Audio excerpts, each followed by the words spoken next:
Donc bonjour à tous, bonjour à tous mes élèves de premier enseignement scientifique. On se retrouve aujourd'hui pour la correction de l'activité que vous aviez à faire pendant les vacances. Donc c'est une activité qui porte sur le son. Je vous l'avais présenté dans une petite vidéo avant les vacances. Je vous avais dit qu'il fallait le faire pendant les vacances. Donc voilà, on est après les vacances. J'espère que vous avez passé de bonnes vacances. Et aujourd'hui, on va faire la correction de cette activité sur le son. Alors comment ça va se passer? Vous allez voir que sur la vidéo qui va vous être accessible, on va lire ensemble les documents, l'activité que vous aviez à faire, et on va faire la correction des questions à droite. Et je vous invite à prendre note de la correction, d'accord? C'est du cours, exactement comme du cours qu'on ferait en classe ou lycée. C'est-à-dire qu'il y aura un contrôle dessus, etc. Il n'y a rien qui change, c'est juste que là, c'est fait au format vidéo.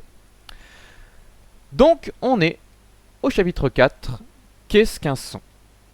Les objectifs de cette activité sont les suivants. Il faut savoir différencier un son pur d'un son composé. On va voir qu'est-ce que c'est que la différence entre les deux.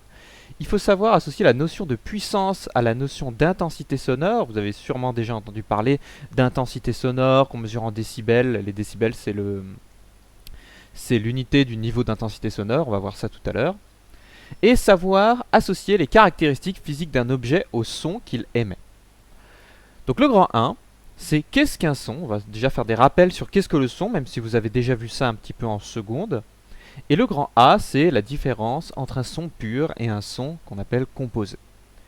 Donc déjà, le document 1, c'est un document de rappel, des rappels de seconde.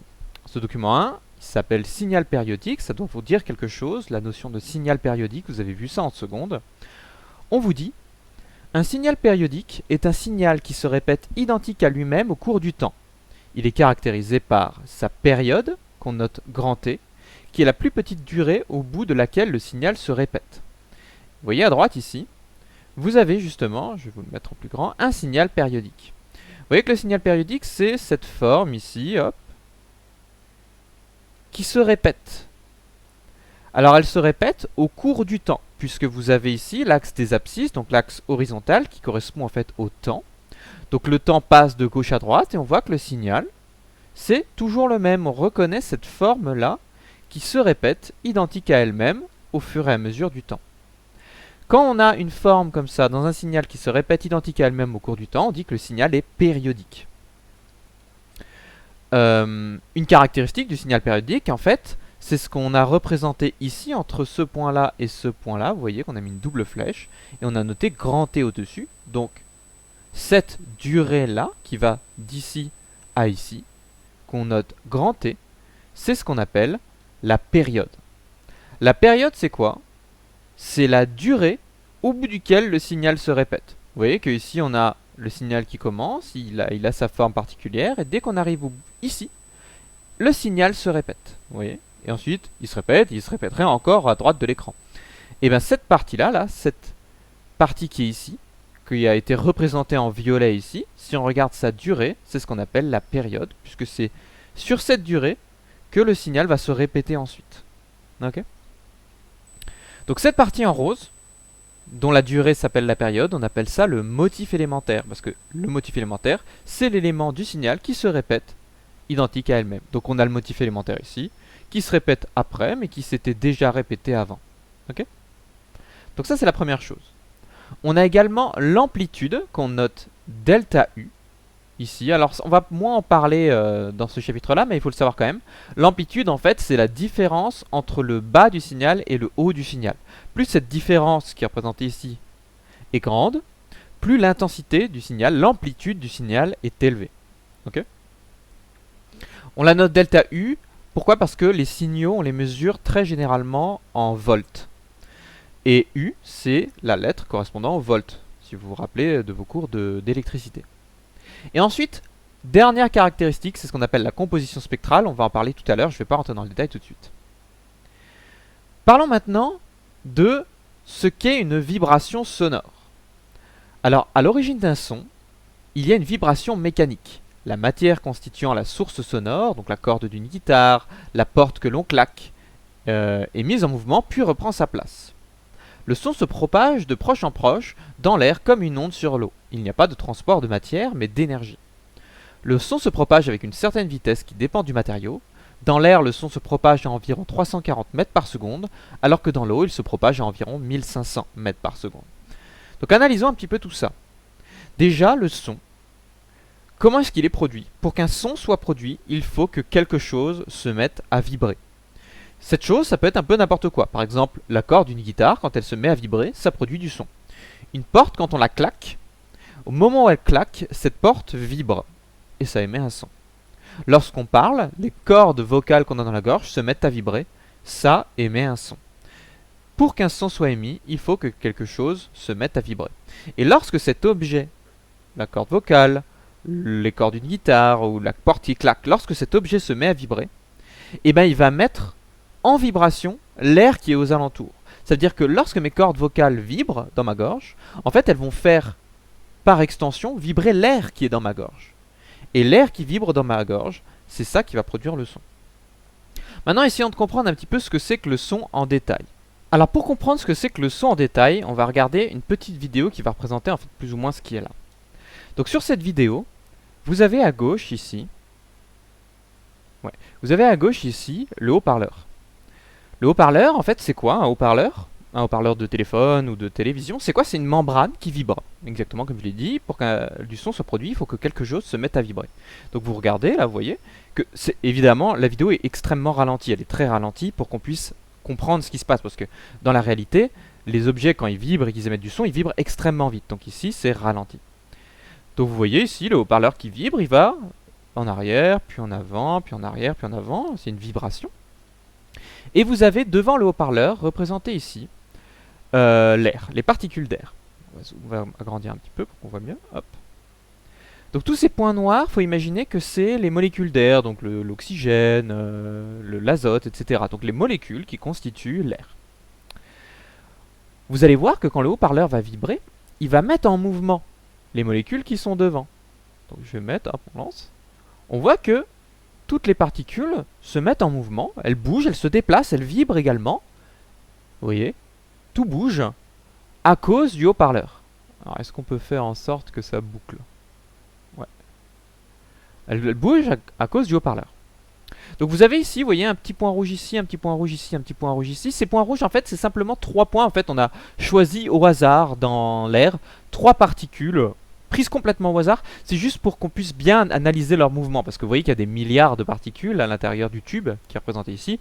Donc pour pouvoir se concentrer plus facilement et comprendre mieux ce qui se passe, voilà.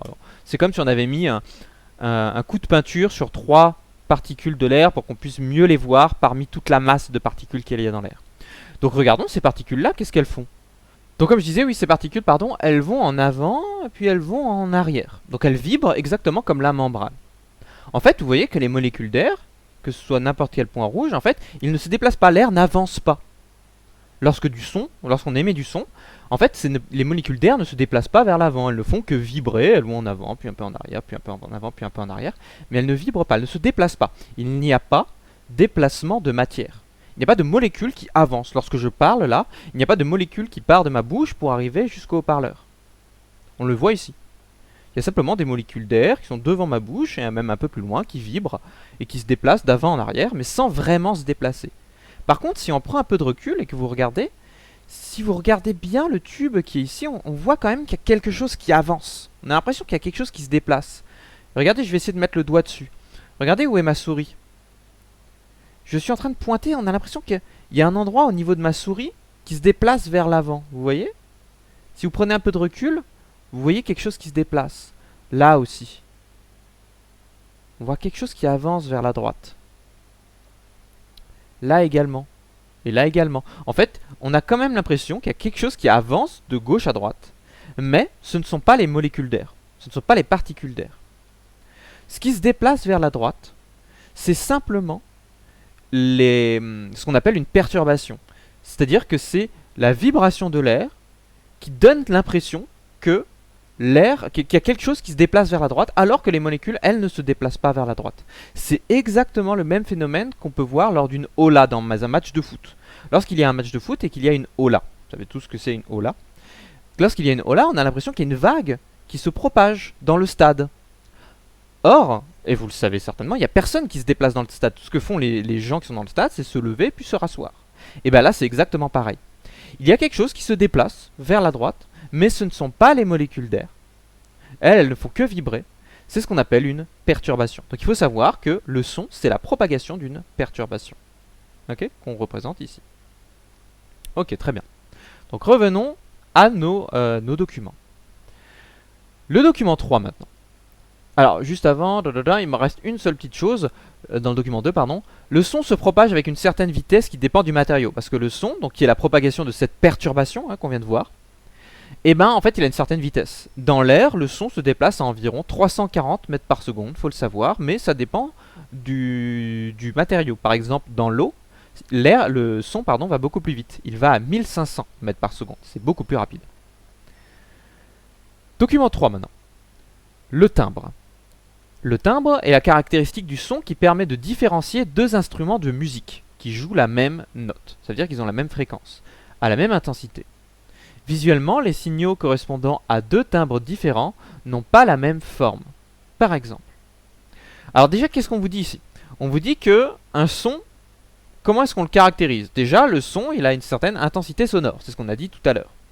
Plus un son est fort, enfin plus l'intensité d'un son est élevée, plus ce son est fort, plus on l'entend fort, premièrement.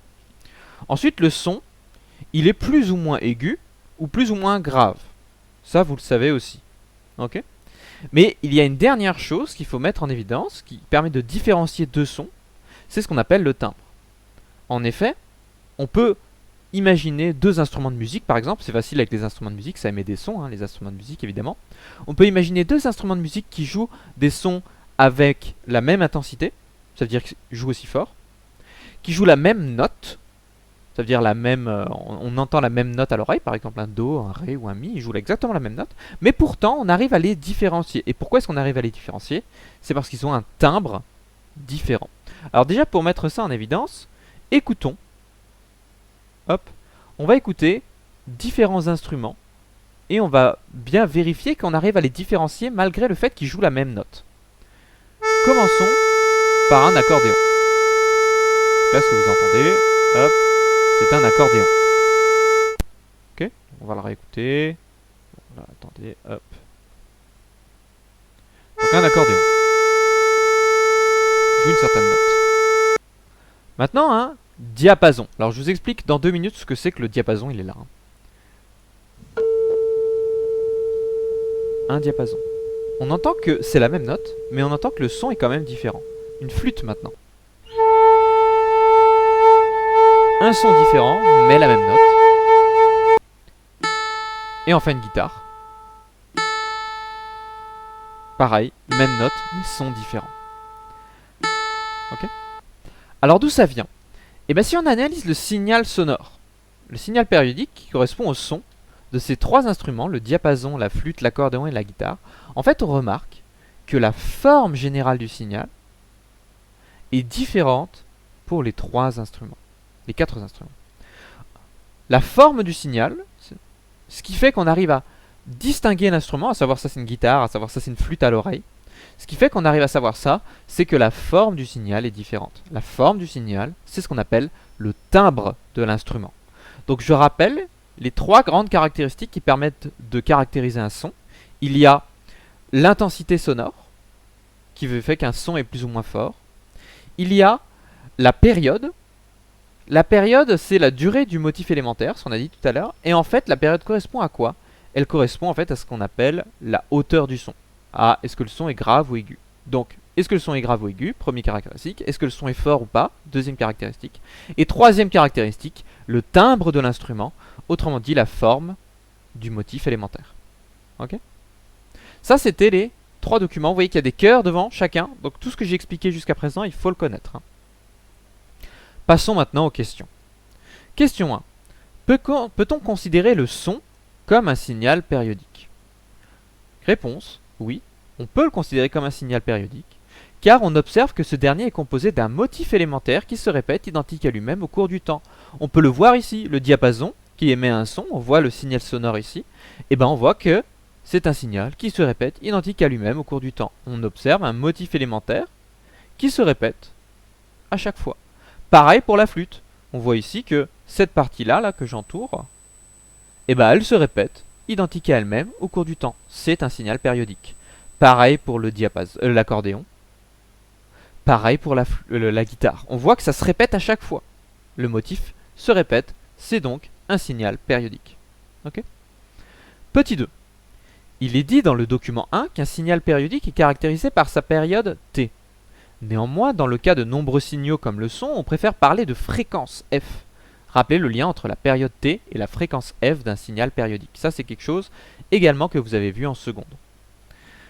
Donc en effet, lorsqu'on parle d'un signal périodique, on lui associe une période. La période, c'est la durée du motif élémentaire. Mais la période, on peut entre guillemets la convertir en une autre grandeur qu'on appelle la fréquence et qui est plus utilisée dans le cas du son. Quel est le lien entre la fréquence qu'on mesure en hertz, vous vous rappelez, et la période qui est une durée, donc on la mesure en secondes? Et bien le lien est le suivant. Pour calculer la fréquence à partir de la période, on fait f égale 1 divisé par grand T la période. Et pour faire l'inverse, si on veut calculer la période à partir de la fréquence, on fait 1 divisé par f. Ok? On utilisera cette formule tout à l'heure. Mais si je vous donne la période, je vous dis par exemple, ce signal périodique a une période de 2 secondes, calculez la fréquence, et bien vous allez faire 1 divisé par les 2 secondes, vous obtenez la fréquence. Et inversement, si je vous dis, ce signal a une fréquence de 440 Hz, calculez sa période, et bien vous faites 1 divisé par 440, vous trouvez la période en secondes. Ok? Continuons. Quel lien peut-on faire entre la fréquence d'un son et ce qu'on entend à l'oreille? Alors ça, peut-être que vous le savez, mais la fréquence d'un son est directement liée à la hauteur de celui-ci. Autrement dit, plus la fréquence est élevée, donc plus un son a une fréquence qui est élevée, par exemple un son qui a une fréquence élevée genre 10 000 Hz, c'est beaucoup, plus ce son est aigu. Et plus la fréquence est basse, plus le son est grave. Ok? Donc un son qui a une fréquence de 40 Hz, c'est un son qui est grave, comparativement à un son qui a une fréquence de 1000 Hz, qui lui est plutôt aigu. Okay. Question 4. Observez et écoutez les sons représentés dans le document 3. On l'a déjà fait tout à l'heure. À vue d'œil, correspondent-ils à la même période, à la même fréquence, à la même amplitude? Cela est-il en accord avec les sons que vous entendez? Donc on a entendu à l'oreille tout à l'heure, quand on les a écoutés, que la note jouée était la même. Ok? Qu'est-ce que ça devrait impliquer? Si la note jouée est la même, ça veut dire que c'est la même hauteur. Les 4 notes sont toutes les 4 aussi aiguës l'une que l'autre, puisqu'on entend la même note. Qu'est-ce que ça voudrait dire? Ça voudrait dire que normalement, du coup, vu ce qu'on a répondu à la question 3, ça voudrait dire qu'il y a la même fréquence pour chacun de ces signaux-là. Et s'il y a la même fréquence, qu'est-ce que ça devrait impliquer? Ça devrait impliquer qu'il y a la même période. Alors si on regarde ici, on voit que le motif élémentaire, si je devais l'identifier, on voit qu'il commence ici et qui se termine ici dans le cas du diapason. On voit que le motif élémentaire, cette partie-là, c'est bien la partie qui se répète. On voit que la durée qui est là, à vue d'œil, c'est à peu près la même durée que si on prend la flûte. Le motif élémentaire, il commence ici et il s'arrête ici. On voit que c'est à peu près la même durée. Pour l'accordéon, le motif élémentaire, il commence ici, il s'arrête ici. On voit que c'est la même durée qu'avant. Ce que je veux dire, c'est que si je regarde la longueur du motif élémentaire, la durée en l'occurrence, ce serait la même longueur que pour le diapason. Et ici pour la guitare, si je regarde ça commence ici, ça s'arrête ici, ah bah c'est à peu près la même longueur, la même durée que pour la flûte, que pour le diapason, que pour l'accordéon. On a l'impression que on a la même période pour ces 4 instruments-là. Si vous n'arrivez pas bien à voir pourquoi je dis ça, vous inquiétez pas, après on va faire des exemples où ce n'est pas la même période. Donc vous allez bien pouvoir voir la différence. En tout cas, ce qu'on peut répondre, c'est question 4. Les 4 sons correspondent bien à la même fréquence et donc à la même période. On l'entend car ils correspondent tous les 4 à la même note jouée. L'amplitude est également similaire. L'amplitude, c'est quoi? C'était la différence entre le haut et le bas du signal, c'est-à-dire la différence de hauteur entre le bas et le haut. On voit que c'est à peu près la même pour les 4 instruments-là. Il y a à peu près la même hauteur entre le bas et le haut de chacun des signaux. Entre le bas et le haut, si je prenais une règle et que je mesurais la différence entre le bas et le haut pour chacun des 4 instruments, je verrais que c'est à peu près la même chose. Donc, c'est la même période, la même amplitude, pardon, à peu près. Ok. Passons à la suite. Donc là, on a fait des rappels sur tout 2 secondes et on a introduit quand même une nouvelle notion qu'on appelle le timbre, Et il va falloir vous accrocher un petit peu parce que maintenant on va expliquer qu'est-ce que c'est que cette histoire de timbre justement. Document 5. Alors, il va y avoir des notions compliquées, mais qui ne sont pas à connaître par cœur. C'est plutôt des notions que je rajoute pour que ce soit plus rigoureux. Mais si vous avez du mal à les comprendre ou du mal à les retenir, c'est pas très grave. Vous voyez que notamment devant le document 5, il n'y a pas de cœur. Donc qu'est-ce qu'on vous dit? Attention, un peu de maths. Signal sinusoïdal. Un signal qu'on va appeler petit g de t. Rappelez, c'est un peu comme le f de x que vous voyez en maths, mais comme ici le signal il se propage avec le temps, on va parler de g, signal petit g, en fonction de t, t le temps, et pas x. Mais c'est la même chose, sinon c'est pareil. Donc un signal est disinusoïdal si celui-ci peut s'écrire sous la forme g de t est égal à a fois sinus de 2 fois pi fois une fréquence fois le temps.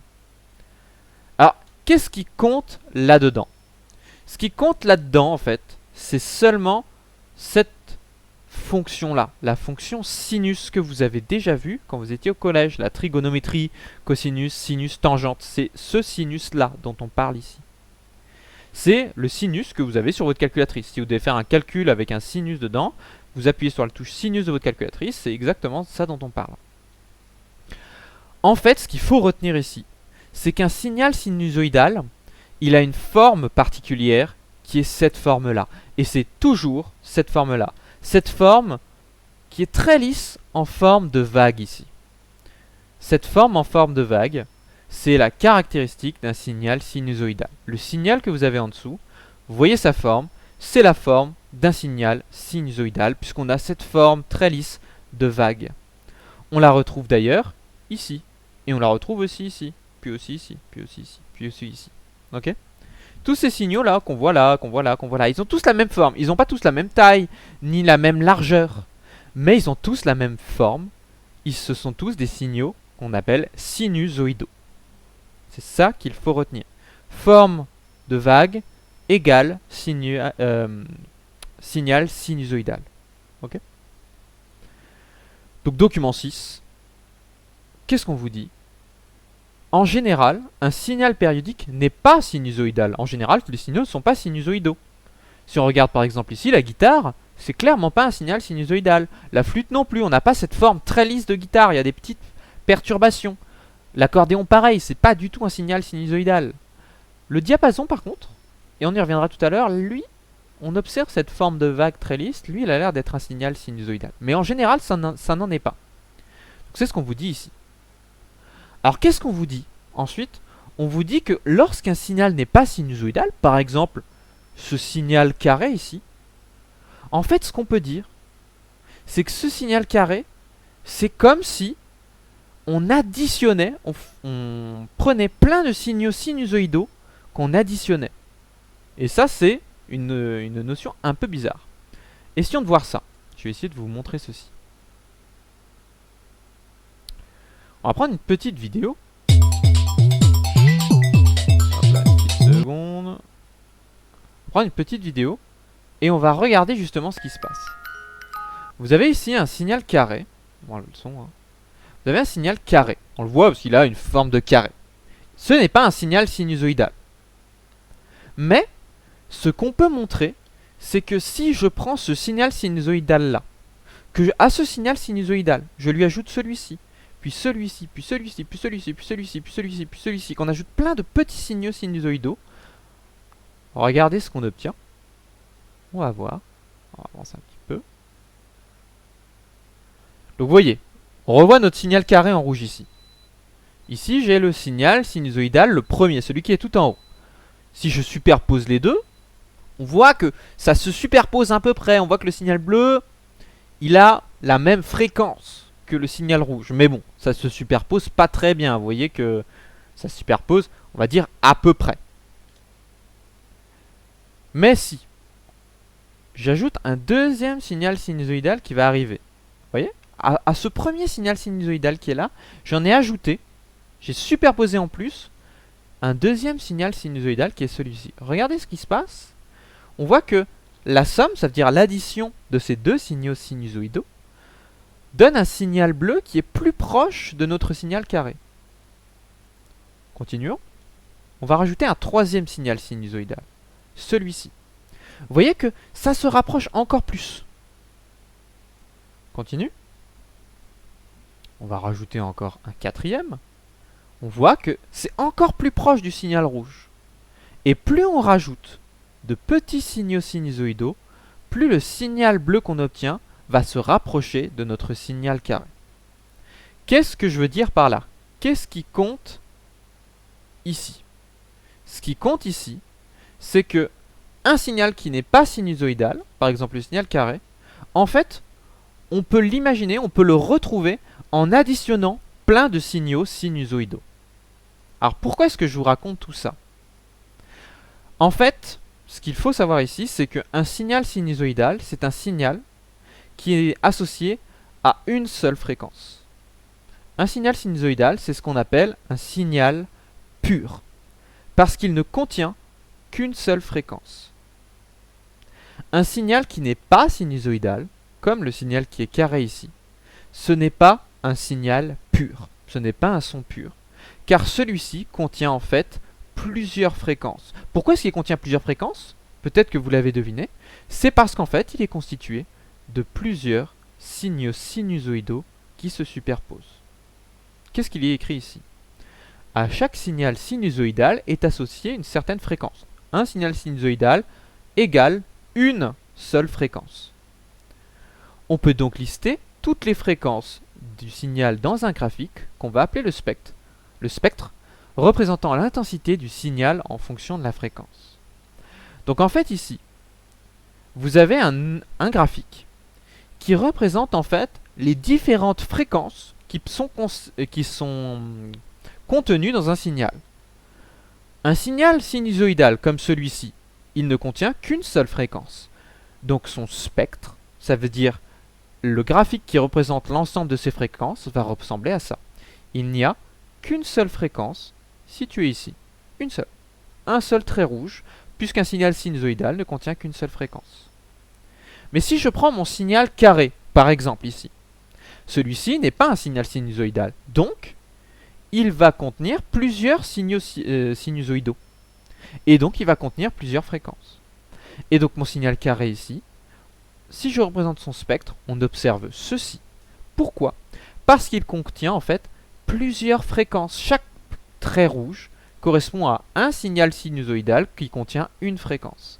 Donc, dans l'ensemble, un signal carré, c'est comme un signal qui contient plusieurs fréquences séparées. La fréquence la plus basse, celle qui a la valeur la plus basse, celle qui est le plus à gauche dans le spectre, on appelle ça la fondamentale.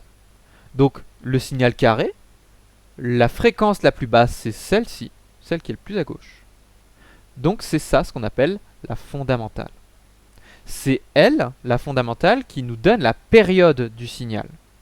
Donc si vous voulez connaître la période, donc le grand T de ce signal-là, de notre signal carré, eh bien, vous regardez la fréquence la plus basse, vous appliquez ensuite la petite formule qu'on avait trouvée tout à l'heure,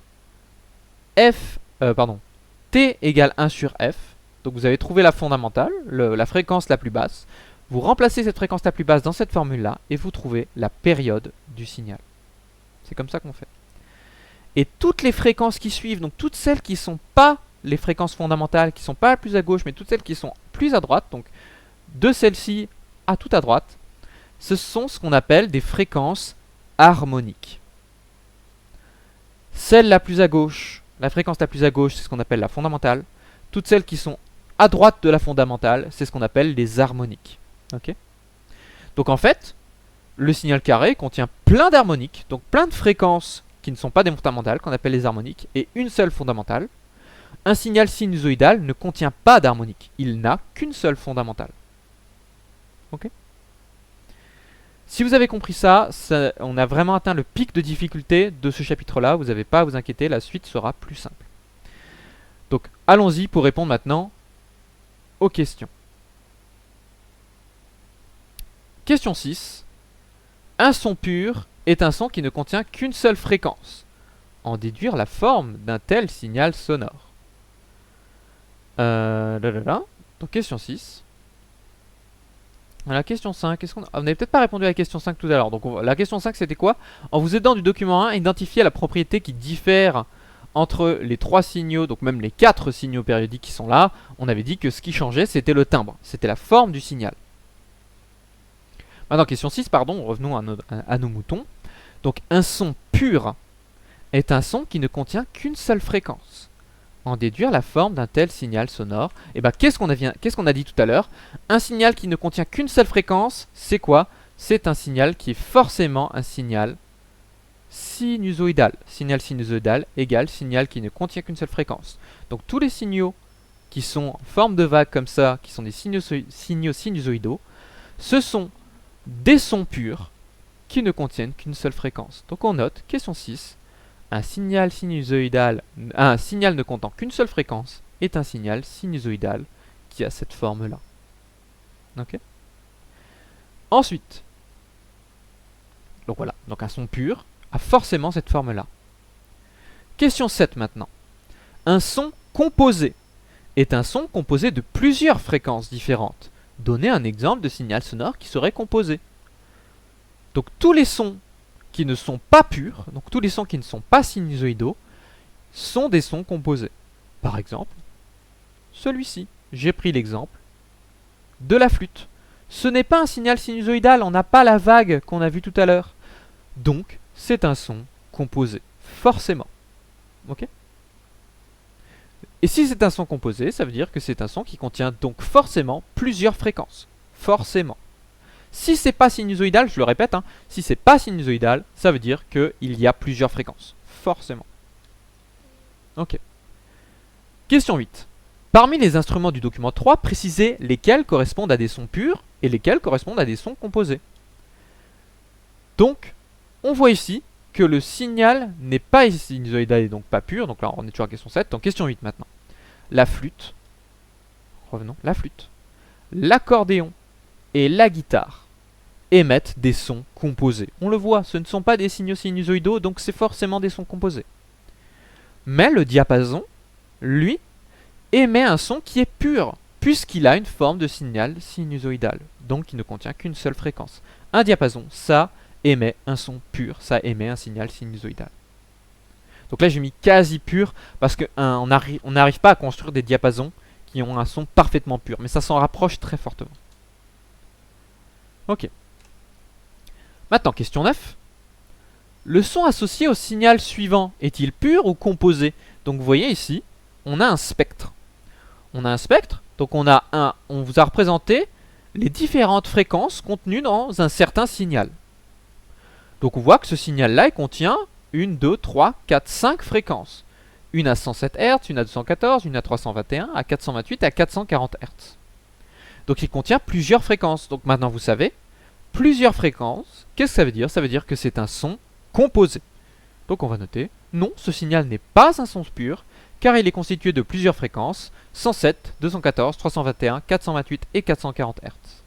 C'est un son forcément composé, car il n'a pas qu'une seule fréquence, contrairement à celui-ci, qui n'en contient qu'une seule.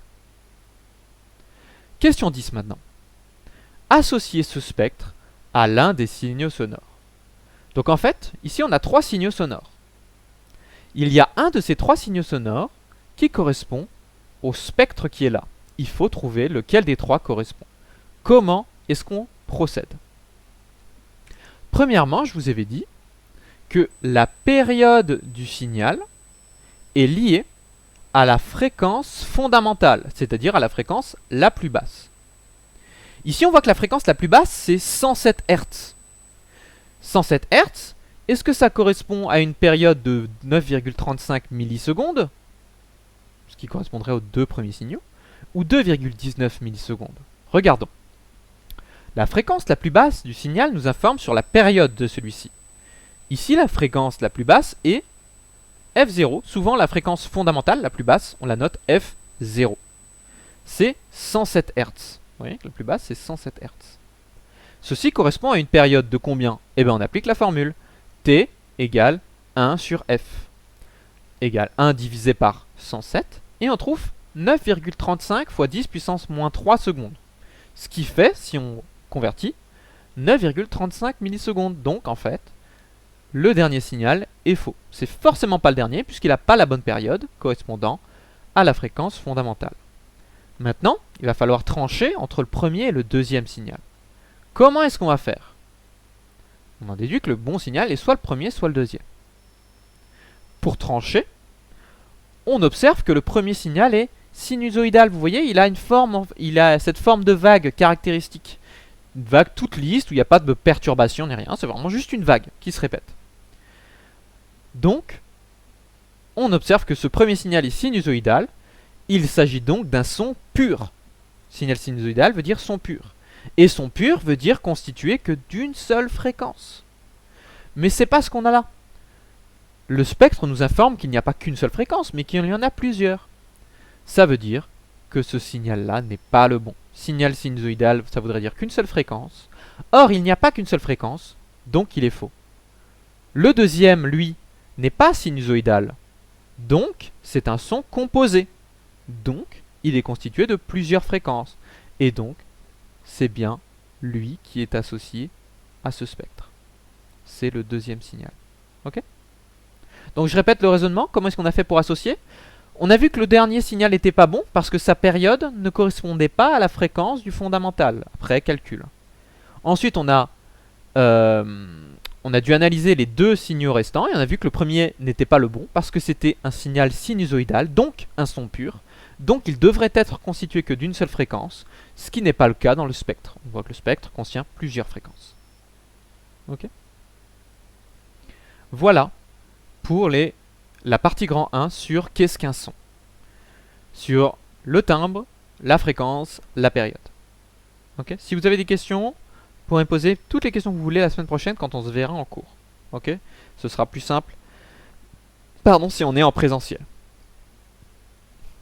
Passons maintenant au grand 2. Comment caractériser l'intensité sonore d'un son? Maintenant, on va passer à une autre caractéristique. On a vu cette histoire de timbre, on a vu la forme du signal qui nous donne une information sur quel instrument on est en train d'analyser, une guitare, un piano, etc. Maintenant, on va parler juste du volume sonore, de l'intensité sonore. C'est-à-dire, est-ce que c'est fort ou est-ce que c'est pas fort? Donc, document 7. Propagation sphérique du son. Lorsqu'une source sonore de puissance P émet dans toutes les directions dans un milieu matériel donné, on peut considérer que tout point de la sphère formée de surface S par l'onde sonore possède la même intensité sonore qui est égale à I est égale à P sur S.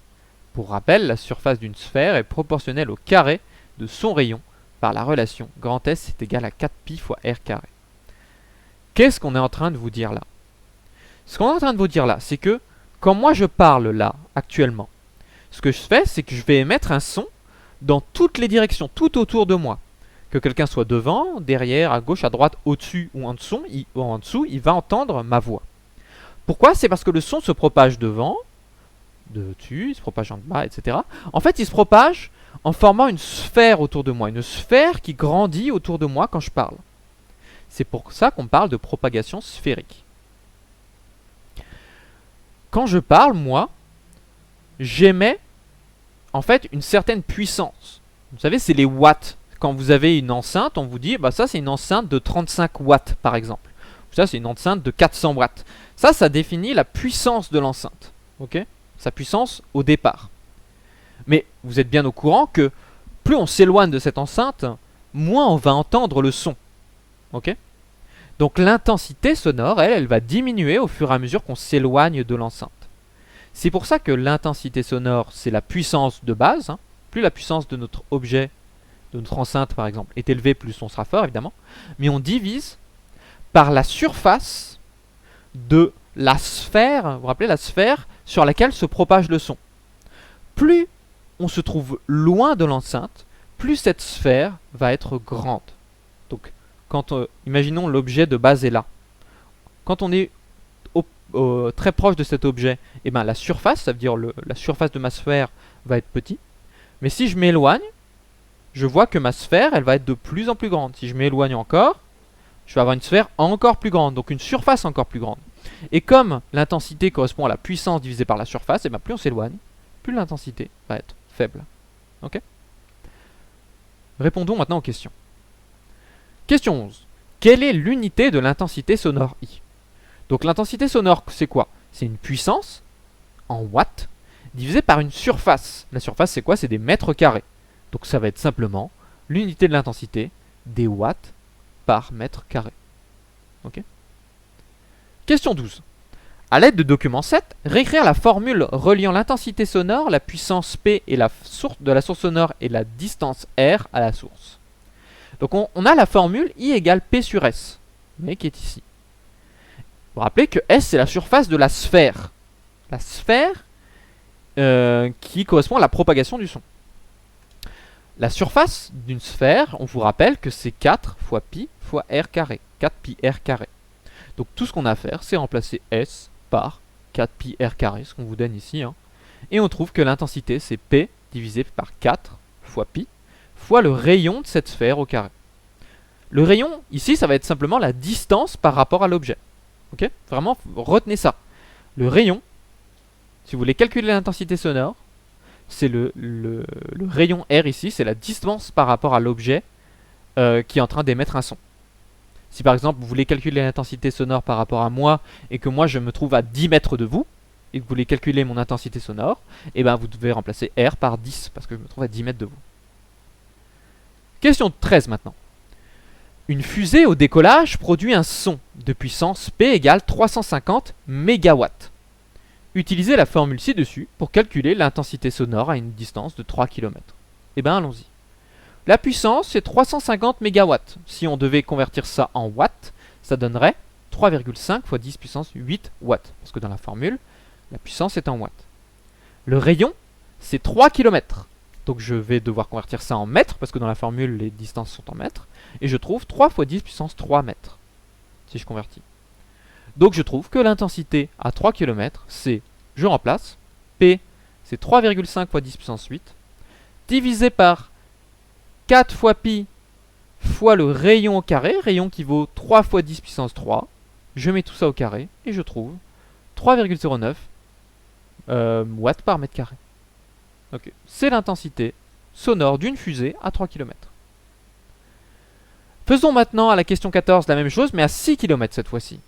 Donc le rayon, maintenant, il vaut 6 fois 10 puissance 3. Et on voit qu'à 6 km, je refais exactement le même calcul. Donc j'applique la formule qui est là en remplaçant P par 3,5 fois 10 puissance 8 et R par 6 fois 10 puissance 3. Je remplace tout, je trouve 0,77 watts par mètre carré. Qu'est-ce que je remarque? Eh bien je remarque en fait, l'intensité sonore à 6 km, elle est en fait 4 fois plus faible. Vous voyez que là, ça a été divisé par 4 entre là et là. En fait, l'intensité sonore est 4 fois plus faible lorsqu'on se trouve 2 fois plus loin. Donc, si vous m'entendez, par exemple, vous m'écoutez alors que je suis à 2 mètres de vous. Vous m'entendez avec un certain volume. Si je m'éloigne, et que je passe de 2 mètres à 4 mètres, ça veut dire que je m'éloigne d'un facteur 2 par rapport à vous, je suis 2 fois plus loin de vous, bah vous allez avoir une intensité sonore qui arrive à vous, qui va être 4 fois plus faible. Non pas 2 fois, mais 4 fois plus faible. Ok? Quand on multiplie la distance par 2, l'intensité est diminuée d'un facteur 4. Elle est divisée par 4. C'est très important. Ok. Donc ça, c'était la question 14. Maintenant, petit b, le niveau d'intensité sonore. Alors attention ici, il y a un piège. Hein. Le grand A, c'était l'intensité sonore, c'était le I. Et maintenant, on va voir une grandeur qui porte quasiment le même nom, mais qui est différente, qui est le niveau d'intensité sonore. Document 8 du coup. L'oreille humaine n'est pas un instrument de mesure très précis du volume sonore. En effet, doubler l'intensité du signal sonore ne provoquera pas la sensation d'un son 2 fois plus fort. Si quelqu'un vous parle dans l'oreille et que juste après il vous parle avec une intensité 2 fois plus forte, et bien vous n'allez pas l'entendre 2 fois plus fort parce que votre oreille, vraiment l'organe biologique, ne convertit pas un son qui a une intensité 2 fois plus forte en une sensation d'un son qui est 2 fois plus fort. La sensation n'est pas 2 fois plus forte. Pour comparer les intensités sonores des bruits qui nous entourent, les acousticiens peuvent utiliser le niveau d'intensité sonore. Pas l'intensité sonore, mais le niveau d'intensité sonore qu'on note grand L et dont la formule qui permet de le calculer, c'est quoi? C'est grand L, c'est égal à 10 fois log. Alors qu'est-ce que c'est log? Log, vous n'avez pas à savoir ce que c'est un bouton de votre calculatrice. Prenez votre calculatrice, vous avez écrit log dessus. C'est tout ce que vous avez à savoir. Log, ça veut dire logarithme. Et si jamais vous voulez des détails dessus, vous pouvez venir me voir, me poser des questions la semaine prochaine. Log, c'est juste un peu comme le sinus, vous voyez, c'est un truc de votre calculatrice qui vous permet de faire des calculs. Donc qu'est-ce que c'est que le niveau d'intensité sonore? C'est 10 fois log. Donc si jamais vous allez faire un calcul, vous écrivez 10 fois log sur votre calculatrice de l'intensité divisé par I0. Et I0 c'est quoi? C'est une constante qui ne change jamais, équivaut 10 puissance moins 12 watts par mètre carré. Ok, donc dans tous les calculs de niveau d'intensité sonore, vous remplacez I0 ici par 10 puissance moins 12. Ok. Étant donné la présence de la fonction log, donc ce que je vous parlais tout à l'heure, on dit que le niveau d'intensité sonore suit une échelle logarithmique. Bon, on ne va pas rentrer dans le détail de ça. Question 15. Quelle est l'unité du niveau d'intensité sonore? Alors ça, c'est un peu de la culture générale. Vous avez peut-être déjà entendu parler de niveau d'intensité sonore. Quand on parle de vous dire, attention, il ne faut pas que le son il soit trop fort, il ne faut pas qu'il dépasse une certaine valeur. La valeur qu'on vous a donnée, on vous l'a donnée toujours dans la même unité. Cette unité, c'est le décibel. Vous avez peut-être déjà entendu parler de décibel. On vous dit, attention, un concert ou en boîte de nuit, par exemple, en boîte, il faut pas, le son dépasse parfois les 115 décibels. Attention, c'est dangereux pour vos oreilles. En effet, le décibel, c'est l'unité qu'on utilise couramment pour parler du volume sonore. Très bien, donc ça c'est la question 15. Calculer le niveau d'intensité sonore correspondant à une fusée au décollage lorsqu'on est à 3 km. Bah, allons-y, hein, maintenant on sait faire, on a la formule. C'est 10 fois log de I sur I0. On avait calculé que I à 3 km c'était 3,09 watts par mètre carré. I0 on remplace par 10 puissance moins 12 watts par mètre carré, ça ne change pas. On remplace, donc on fait 10 fois log de 3,09 fois 10 puissance moins, divisé par 10 puissance moins 12. J'ai juste remplacé, je tape ça sur ma calculatrice. Et je vois que ça fait 125 décibels. Donc une fusée à 3 km a un niveau de 125 décibels. Question 17 maintenant. On vous dit, imaginez maintenant qu'il n'y ait pas une mais deux fusées au décollage, au même endroit. Quel serait alors le niveau d'intensité sonore? Donc s'il y a deux fusées, ce qui va se passer, c'est que l'intensité, I, va être doublée. On va passer de 3,09 à 2 fois 3,09. Donc on remplace, hein, pour calculer le niveau d'intensité sonore, on fait 10 fois log de I sur I0, sauf que maintenant I ça va être 2 fois 3,09, non pas une fois, parce qu'il y a deux fusées. Divise par 10 puissance moins 12, et qu'est-ce qu'on remarque? On remarque que le niveau d'intensité sonore, elle, vaudra 128 décibels. On est passé de 125 à 128. Question 18, en utilisant vos réponses à la question 17, de combien augmente le niveau d'intensité sonore lorsque l'intensité est doublée? Donc lorsqu'on double I, lorsqu'on double l'intensité, on voit que le niveau d'intensité sonore augmente de seulement 3 décibels. Ok. Donc question 19, en déduire le niveau d'intensité sonore que l'on obtiendrait s'il y avait maintenant 4 fusées au décalage. En fait, s'il y avait 4 fusées, on doublerait encore l'intensité. On est passé de 1 à 2 fusées, donc on a doublé. Maintenant on passe de 2 à 4, donc on a encore doublé. Et ben en fait, on sait que quand on double, on augmente de 3 décibels, donc on passerait de 128 à 131 décibels, tout bêtement. Et maintenant on arrive à la dernière partie. Donc cette partie-là, c'était sur le niveau d'intensité sonore. Donc on voit le niveau d'intensité sonore, on voit que pour le calculer, il faut utiliser une formule un peu particulière, qui est celle-ci, là, qui est celle-ci. Et on voit que lorsque le volume augmente, lorsqu'on double l'intensité sonore, hein, on met deux fusées par exemple, on voit que le niveau d'intensité sonore ne double pas du tout. Il augmente à peine de 3 décibels. C'est pour ça que, à l'oreille, lorsqu'on met deux objets ou qu'on crie 2 fois plus fort par exemple, eh ben on n'entend pas 2 fois plus fort. C'est parce que notre oreille, elle suit cette formule-là d'une certaine manière. Et donc du coup, avoir deux objets identiques qui font deux sons identiques, ça ne double pas la sensation du volume. C'est pour ça. Dernière chose, dernière partie plus rapide, on va parler un petit peu du son des instruments. Il y a trois petites questions, pardon. On va parler très rapidement du son de quelques instruments. Donc question 20. Observez l'expérience réalisée par le professeur. Identifiez 3 paramètres qui influent sur la fréquence fondamentale du son produit. Alors, on va faire une petite expérience, je vais vous montrer. Avec, hop, une guitare. Donc une guitare, là vous la voyez, la guitare. J'espère que vous entendez bien. Une guitare, donc c'est simplement un objet, vous voyez qui est ici, qui contient des cordes. Les cordes, lorsque je les fais vibrer, ça émet du son. Vous entendez? Les cordes se mettent à vibrer, elles font vibrer l'air environnant. Maintenant, vous savez. Maintenant, comment est-ce que je peux faire pour faire varier la fréquence du fondamental, c'est-à-dire la note qu'on entend? La première chose que je peux faire, vous voyez, j'essaie de faire en sorte que vous voyez bien, hop. La première chose que je peux faire avec la guitare, c'est que je peux faire du son avec différentes cordes. Qu'est-ce qui change en fait? La corde du haut, qui est le son le plus grave, elle est plus épaisse que la corde qui est tout en bas, qui a un son plus aigu. Donc, corde épaisse, son grave, corde fine, son aigu.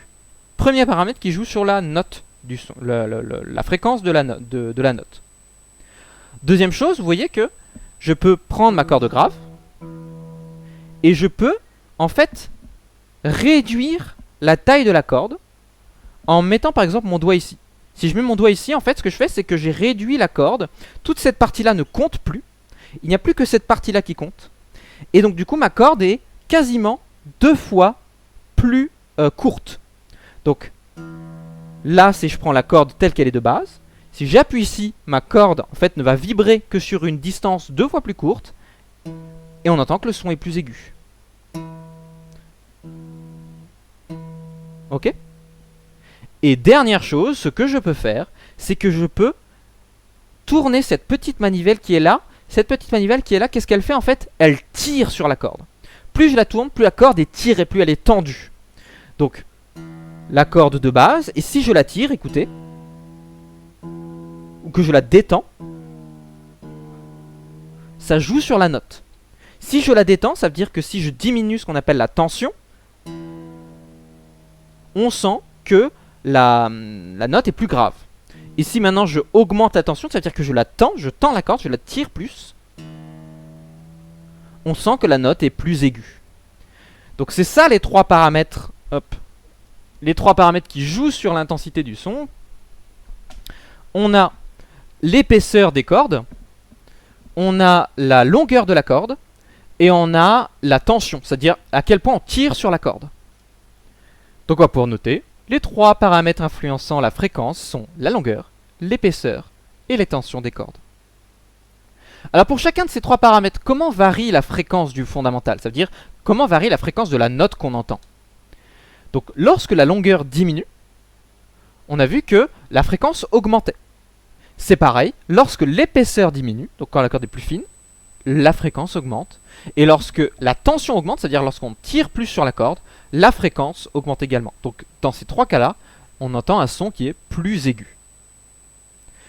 Et ensuite, dernière partie, petit b, les instruments avant, donc là on vient de parler d'un instrument à cordes, la guitare c'est un instrument à cordes, on fait vibrer une corde. Les instruments avant c'est typiquement une flûte ou une trompette, où il n'y a pas de corde qui vibre, mais on fait directement vibrer l'air avec ce genre d'objet là.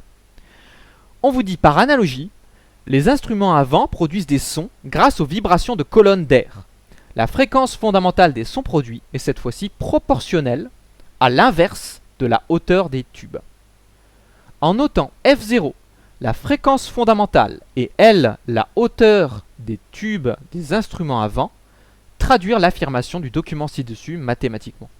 Donc en fait, il faut dire, la fréquence fondamentale des sons produits est cette fois-ci proportionnelle à l'inverse de la hauteur des tubes. Il faut réécrire ça mathématiquement. Comment ça s'écrit? La fréquence du fondamental, c'est F0.